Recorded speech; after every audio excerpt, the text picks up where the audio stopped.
There is something unusual about certain burial sites from the ancient world. Not the graves of soldiers who died in battle. Not the mass graves of plague victims buried quickly out of necessity. These are the graves of workers, ordinary people who, according to official historical records, were simply doing a job. They built monuments that still stand today. They constructed temples, raised walls, and moved enormous amounts of stone across difficult terrain. And then, at some point, they died. And they were buried close to where they had worked. That part, on its own, does not seem strange. Workers lived near construction sites. Workers died. Workers were buried. This is a simple and logical sequence of events, and for a long time, most researchers accepted it without much question. But this is where it becomes unclear. When modern researchers began examining these burial sites more carefully, using tools and methods that were not available to earlier historians, certain details started to stand out. The physical evidence found in the graves did not always match what the written records described. The bones told one story. The official documents told another. And in several well-documented cases, the records provided very little information at all, leaving significant gaps that no one has fully explained. The skeletons showed patterns of injury and physical stress that raised questions. The burial arrangements in some sites were inconsistent. Some individuals received careful burial, while others, found nearby, did not. Why the difference existed between individuals at the same site has not been clearly answered. So who were these workers, exactly? Where did they originally come from?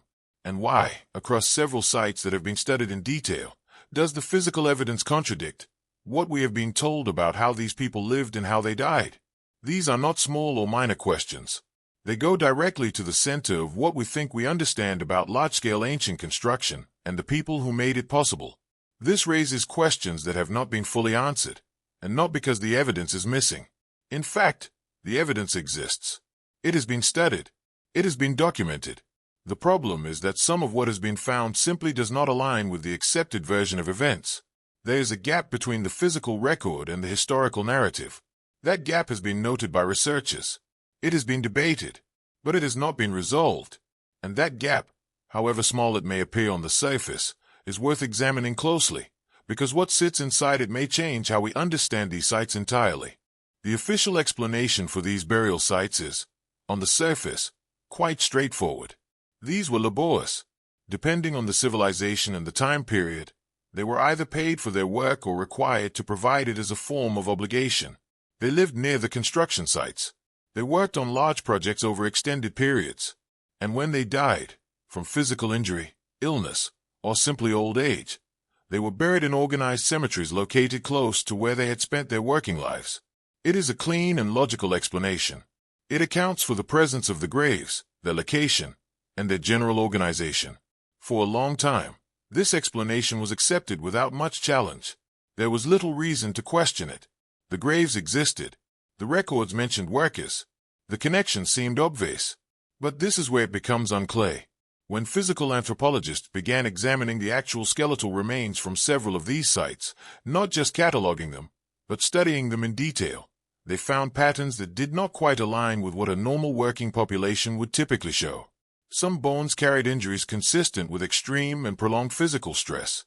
Not the kind of damage that builds up over a few months of hard work, but the kind that accumulates across many years of repeated strain on the same parts of the body. Others showed signs of trauma that appeared to have occurred very close to the time of death. At first, it seems normal. Hard physical labor causes damage to the human body. That has always been true, and no serious researcher disputes it. The official explanation accounts for this basic reality. But there's a problem.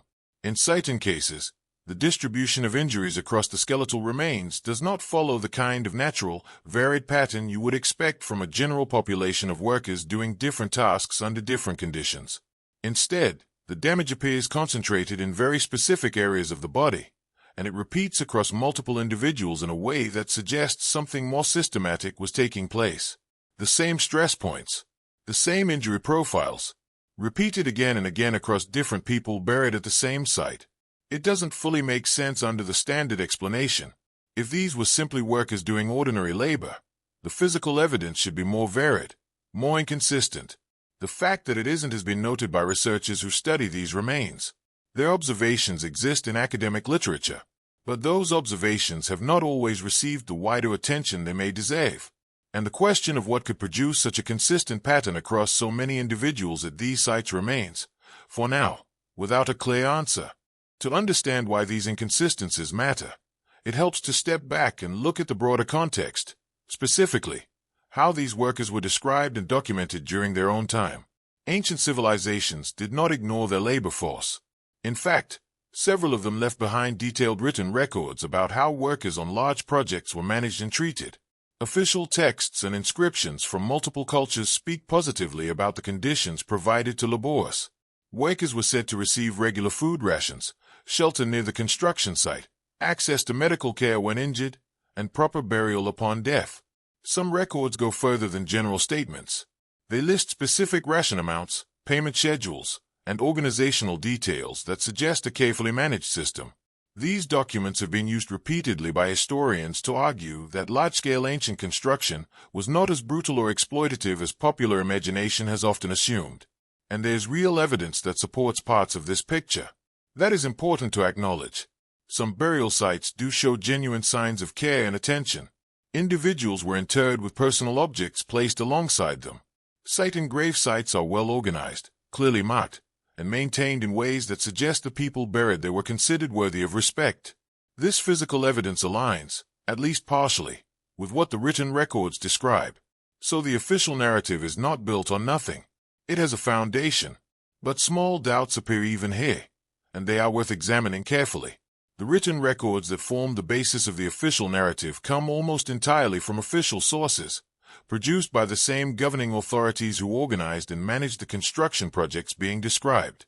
These are not independent accounts. There are very few records from the workers themselves, or from outside observers with no connection to the project leadership. When the only available testimony comes from one side of a relationship, the completeness of that testimony becomes a reasonable question. This raises questions about what may have been left out, simplified, or presented in a way that reflected official interest rather than full reality. And this is where the explanation becomes difficult, because when the physical evidence from the burial sites is examined as a whole, not just the well-maintained graves, but all of the graves, the picture becomes less consistent. Some sites are carefully organized. Others, found nearby, are noticeably different, less structured, less careful. The treatment of individuals buried just meters apart sometimes varies in ways that have not been explained. Who received careful burial and who did not? What determined that difference? These questions have been raised by researchers, but clear answers have not followed, and that absence is difficult to move past without further examination. The inconsistencies become more noticeable when specific sites are examined in closer detail. Looking at the broader picture raises questions, but looking at individual locations makes those questions harder to set aside. At several sites that have been studied carefully, researchers have found groups of burials that do not belong with the main worker cemeteries. They are physically separate. In some cases, these graves appear older than the surrounding burials. In others, they appear more rushed, less organized, less deliberate, as though the people buried in them were interred quickly and without the same level of attention given to others nearby. On their own, these differences might be explainable, but the physical characteristics of the individuals buried in these separate groups add another layer of complexity that is harder to dismiss. The bones of these individuals tell a different story from the bones of the workers buried around them. Isotope analysis, a scientific method that examines the chemical composition of bone to determine where a person grew up and what they ate during their early life, has revealed that several of these individuals did not originate from the same geographic region as the majority of the workforce. Their dietary markers are different. Their bone structure shows variations consistent with distinct physical backgrounds. In other words, some of these buried workers did not come from the same place as the others. At first, it seems normal. Large construction projects throughout history have drawn labor from multiple regions. A mixed workforce, on its own, is not evidence of anything unusual. But here's the problem. The official records associated with these sites do not reflect this diversity. They describe a relatively unified labor force, workers from one region, organized under one system, operating under one set of conditions. The physical evidence tells a more complicated story. It suggests a mixture of people, possibly brought together under different circumstances, and possibly working under different conditions from one another. That gap between what the written record says and what the physical record shows is not a small detail. It goes to the center of how these sites have been understood and presented for generations. And this is where the explanation becomes difficult. Why does this difference exist between the two records? Some researchers suggest the official accounts were simply incomplete, that ancient record keepers focused on what was administratively relevant and left out details that didn't serve that purpose. Others believe the records may have been intentionally simplified, presenting a version of events that was cleaner and more controlled than the reality on the ground. Neither explanation has been confirmed, and the gap between the written record and the physical record remains open, without a clear resolution on either side. And this is where the explanation starts to weaken further.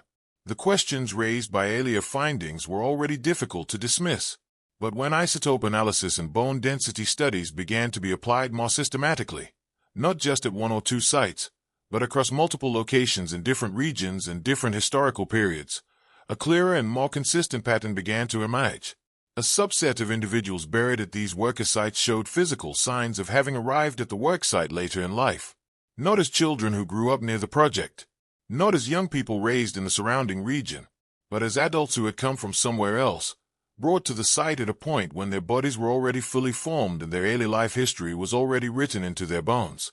That early life history is where the details become harder to set aside. Some of these individuals showed biological markers consistent with chronic malnutrition during their younger years. Their bones recorded a period of insufficient nutrition, the kind that leaves a measurable trace in skeletal development. But that same evidence also showed something else. Closer to the time of their death, their diet had changed. Sharply, the nutritional profile shifted in a way that suggests a significant change in living conditions at some point during their adult life. This kind of shift can mean different things. Sometimes it indicates an improvement in circumstances. Sometimes it does not. What it consistently and clearly indicates is movement, a change in location, in environment, in the conditions under which a person was living. What this strongly suggests is that these were not people who had always lived and worked in one place. They had histories elsewhere. They arrived at these sites carrying the physical record of different lives, different regions, and different circumstances. At first, it seems normal. The official narrative does account for workers being recruited or brought in from distant regions. A workforce that traveled to a site is not, by itself, unusual or problematic. This detail could fit comfortably within the accepted explanation. But here's the problem. The timing of their arrival, combined with the specific physical profile these individuals share, raises a possibility that the official record does not address and does not explain. Were all of these workers present at these sites voluntarily? The physical evidence does not confirm that they were not, but it also does not fully confirm that they were. And that uncertainty is difficult to dismiss when the same pattern appears with this level of consistency across multiple sites, across different civilizations, and across different points in history. That kind of consistency tends to mean something. What it means, exactly, has not been settled. What makes this harder to ignore is the pattern. A single unusual site can be explained away. One location with inconsistent burials, incomplete records, and unexplained physical evidence can be treated as an exception, a local anomaly with local causes. But this is not one site. Researchers examining worker burials across different civilizations, in different centuries, and on different continents have repeatedly noted the same recurring combination of features. Extreme skeletal stress, mixed population origins revealed through isotope analysis, inconsistent burial treatment within the same site, and incomplete or carefully simplified written records that do not fully account for what the physical evidence shows. This combination does not appear once. It does not appear twice. It appears again and again, across locations that had no connection to each other and no shared historical context. At first, it seems normal to some researchers. Some believe this is simply the nature of large ancient construction projects. These were massive undertakings. They drew people from many different places, operating under varying conditions, managed by different individuals at different levels. The written records were never intended to be complete historical accounts. They were administrative documents. And administrative documents, throughout history, have always left things out. Under this interpretation, the recurring pattern is not a mystery.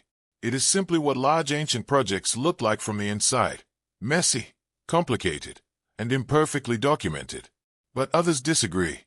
and their reasoning is difficult to set aside. They point out that the pattern is too consistent to be explained by incomplete record-keeping alone.